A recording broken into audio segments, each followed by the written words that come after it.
Assalamualaikum warahmatullahi wabarakatuh. Halo, ketemu lagi dengan saya.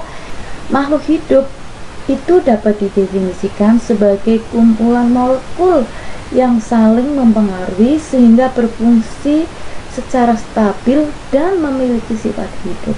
Jadi makhluk hidup itu bisa dikatakan tersusun atas dari bagian yang terkecil, yaitu molekul, di mana molekul ini nanti akan membentuk sel, sel akan membentuk jaringan, jaringan akan membentuk organ, dan organ akan membentuk sistem organ. Nah, sistem organ satu dengan yang lain ini nanti akan bekerja sama menjalankan fungsinya membentuk tubuh makhluk hidup atau yang disebut organisme.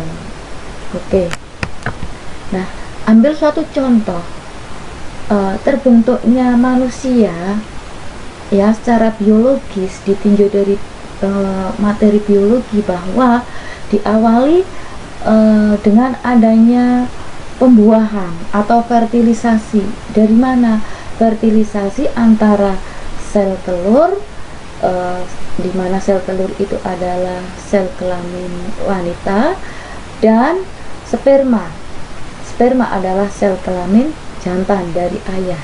Nah, nanti sperma ini akan membuahi sel telur yang ada di alat reproduksi ibu, sehingga terjadi pembuahan, yang mana pembuahan akan menghasilkan namanya zigot. Nah, zigot ini nanti akan membelah dari satu sel menjadi banyak sel, yang akhirnya terbentuklah jaringan akan membentuk organ, organ akan membentuk sistem organ satu dengan yang lain seperti sistem pernafasan, sistem gerak, pencernaan dan sebagainya. Itu nanti akan membentuk tubuh makhluk hidup, yaitu organisme. Maka lahirlah seorang bayi ini ya. Nah, ini semua terjadi karena adanya apa? Pembelahan sel. Jadi tadi sudah dikatakan ya, dari sel menjadi banyak sel yang disebut jaringan, sampai terbentuk organ dan sebagainya, terbentuklah tubuh makhluk hidup. Lahirlah seorang bayi. Nah, itu semua materinya sudah dipelajari pada materi susunan organisasi tubuh makhluk hidup pada saat antara lain dipelajari pada saat kelas 7. Nah, apakah pembelahan sel ini berhenti? Tidak. Setelah lahir, tumbuh, berkembang sampai dewasa, terus membelah ya.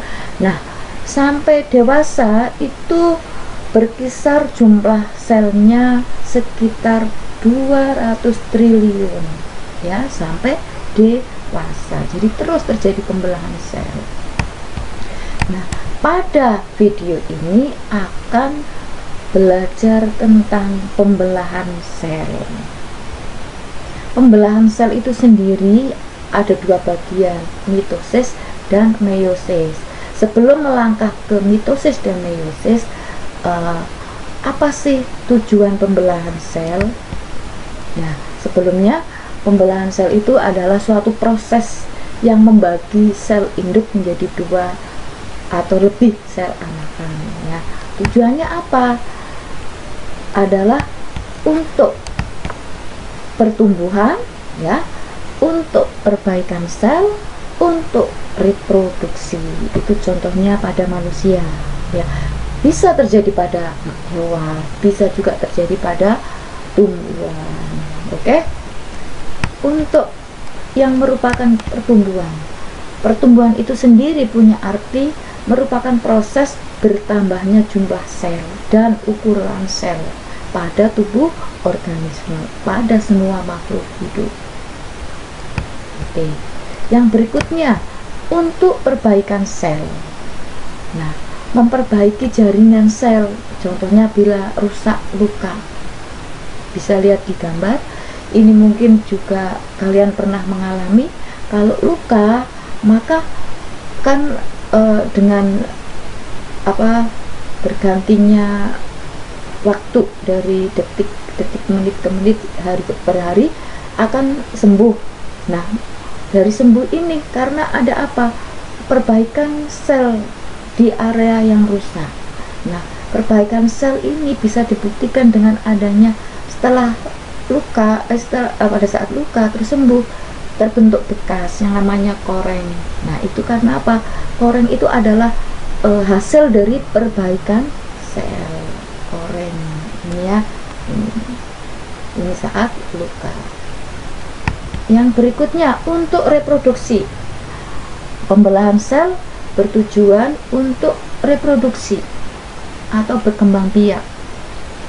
Tentunya kalian sudah tahu bahwa reproduksi itu ada yang namanya seksual atau kawin. Kalau seksual atau kawin itu melibatkan sel kelamin atau gamet. Untuk jantan sperma, untuk wanita betina adalah sel telur atau ovum. Di mana proses pembentukan sel kelamin atau gamet itu melalui pembelahan sel. Kalau sel telur melalui apa yang namanya oogenesis. Kalau sperma apa yang namanya spermatogenesis. Ini untuk reproduksi secara kawin atau seksual. Ya. Kemudian ini saya beri gambaran tentang spermatogenesis. Nah, bisa kalian lihat. Ya, jadi dari sel induk spermatosit primer membelah terus. Menghasilkan berapa satu spermatosit primer? Menghasilkan 4 sperma. Itu karena adanya apa? Pembelahan. Ini contoh pembelahan sel pada pembentukan sperma. Yang berikutnya oogenesis. Kalau oogenesis sebenarnya sama 4, tapi menghasilkan 4 sel ovum ya, tapi yang aktif hanya 1. Itu sekilas saya tunjukkan pembelahan sel pada spermatogenesis dan oogenesis. Nah, bagaimana dengan tumbuhan yang vegetatif? Ya, vegetatif dimiliki pada umumnya pada tumbuhan. Nah, kalau pada tumbuhan memperbanyak sel bisa melalui dari tunas. Itu bisa kalian lihat ya. Jadi bisa dikatakan bahwa sel ya, semua sel hidup itu berasal dari sel yang sudah ada sebelumnya. Nah, muncullah teori sel yang dikemukakan oleh Rudolf Virchow pada tahun 1955, bahwa semua sel hidup berasal dari sel yang sudah ada sebelumnya atau yang disebut omnicellular cellular. Itu tentang sel, teori sel. Nah, pembelahannya sendiri ya, itu ya, jadi saya ulangi bahwa semua sel hidup berasal dari sel yang sudah ada sebelumnya. Prosesnya bisa muncul sel yang baru itu dari pembelahan sel. Nah, pembelahan sel itu sendiri ada mitosis, ada meiosis. Nah, untuk pembelahan mitosis itu bagaimana, pembelahan meiosis bagaimana, itu tunggu pada video berikutnya. Demikian, terima kasih. Wassalamualaikum warahmatullahi wabarakatuh.